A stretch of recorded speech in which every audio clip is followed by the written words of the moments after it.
नमस्ते, मैं हूँ निष्ठा सारस्वत। आप सबको धनतेरस की हार्दिक शुभकामनाएँ। हम में से ज़्यादातर लोग ऐसा समझते हैं कि आज धनतेरस वाले दिन सोना-चांदी खरीद लेने से, बर्तन खरीद लेने से हमारे घर में धन की वृद्धि होती है। ये तो स्वाभाविक ही है, जब हम कोई चीज़ खरीद के घर में लाएँगे, तो उसकी वृद्धि तो होगी ही। इसीलिए आज के दिन ना तो सोना-चांदी की दुकानों पर पैर रखने की जगह मिलती है और ना ही बर्तनों की दुकानों पर। लेकिन क्या सिर्फ यही धन है? क्या ये धन हमारे लिए पर्याप्त है? आइए आज समझते हैं कि धनतेरस क्यों मनाई जाती है और ये भी समझते हैं कि ऋग्वेद धन के बारे में क्या कहता है। धनतेरस के दिन भगवान धन्वंतरी का जन्मोत्सव होता है। ऐसा माना जाता है कि आज के दिन समुद्र मंथन में से भगवान धन्वंतरी अमृत कलश और आयुर्वेद के ज्ञान के साथ प्रकट हुए थे। भगवान धन्वंतरी को आयुर्वेद के पिता और प्रथम वैद्य के रूप में पूजा जाता है। प्राचीन काल से आज का दिन भगवान धन्वंतरी के जन्म दिवस के रूप में मनाया जाता है और ऐसी कामना की जाती है कि भगवान धन्वंतरी हमारे जीवन में धन और अमृत की वर्षा करें, हमारे जीवन में धन की कभी कमी ना हो और हम आयुष्यवान हो। प्राचीन काल में हमारे देश के वैद्य आज के दिन औषधि बनाने के लिए सोना, चांदी, बंग, हीरा आदि औषधियां खरीदते थे। फिर वो गंगा स्नान करके भगवान धन्वंतरी का पूजन कर औषधि निर्माण करते थे और ऐसा मानते थे कि आज के दिन बनाई गई औषधियां अमृत से परिपूर्ण होंगी, वो सबका उपचार कर पाएंगी, सबको जीवन दान दे पाएंगी। आइए समझते हैं कि ये धन है क्या? क्या रुपया, पैसा, धन दौलत ये ही धन है? आइए आज जानते हैं कि ऋग्वेद में लिखे गए श्री सूक्त में, जो कि माँ लक्ष्मी का प्रधान सूत्र है, उसमें धन के बारे में क्या कहा गया है, कितने प्रकार के धन बताए गए हैं। इसमें मुख्य रूप से 5 धन के बारे में बताया गया है। सबसे पहले आता है प्रकृति धन, जिसमें सूर्य, चंद्रमा, जल और वनस्पति आते हैं। दूसरा धन है पशुधन, जिसमें गाय को प्रमुख माना गया है।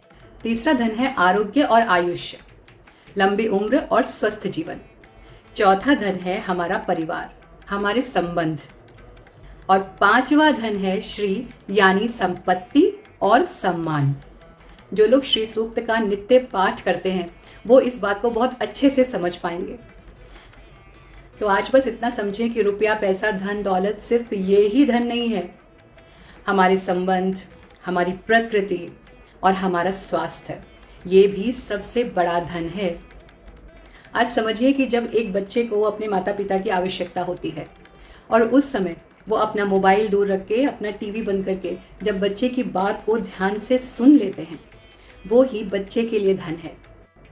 जब शादी के 20 साल के बाद भी पति अपनी पत्नी को आई लव यू कहता है और उसकी हर बात पर सराहना करता है, उसकी बात को समझता है और पत्नी भी अपने पति के प्रति आदर भाव रखती है, उसकी बातों को समझने की कोशिश करती है, धैर्य के साथ उसका साथ निभाती है, ये पति और पत्नी के लिए धन है।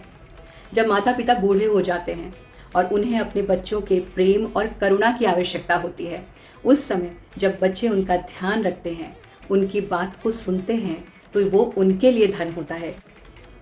हमारे जितने भी त्यौहार हैं ना, ये हमें भ्रमित करने के लिए नहीं है, ये हमें निरंतर कुछ बातें याद दिलाने के लिए हैं। धनतेरस हमें ये याद दिलाने के लिए है कि हम अपने परिवार का ध्यान रखें, अपने स्वास्थ्य का ध्यान रखें, अपनी प्रकृति का ध्यान रखें और हमारी बरसों से चली आ रही आयुर्वेद की परंपरा को हम ना भूलें, योग की परंपरा को हम ना भूलें। तो सोना, चांदी, धातु, बर्तन आदि अपनी आवश्यकता के अनुसार खरीदें, दिग्भ्रमित होकर नहीं, अंधविश्वास से नहीं, क्योंकि हमारे यहाँ संग्रह को भी गलत बताया गया है। आवश्यकता से अधिक संग्रह हमारे यहाँ चोरी और पाप की श्रेणी में आता है। आज भगवान धन्वंतरी के जन्मोत्सव पर मेरी प्रभु से यही कामना है कि हम सब का घर, हम सब का मन, हम सब का जीवन इन सब धनों से भर जाए। उनकी कृपा हम पर बरसती रहे, हर कोई खुश रहे, हर कोई स्वस्थ रहे, हर परिवार में एक दूसरे का सम्मान हो, हर परिवार में एक दूसरे को लोग सुने, एक दूसरे का सम्मान करें, बहुत सारा प्यार हो। भगवान धन्वंतरी और माँ महालक्ष्मी की कृपा हम सब पर सदा बनी रहे। आप सबको एक बार फिर से धनतेरस की हार्दिक शुभकामनाएं। नमस्ते।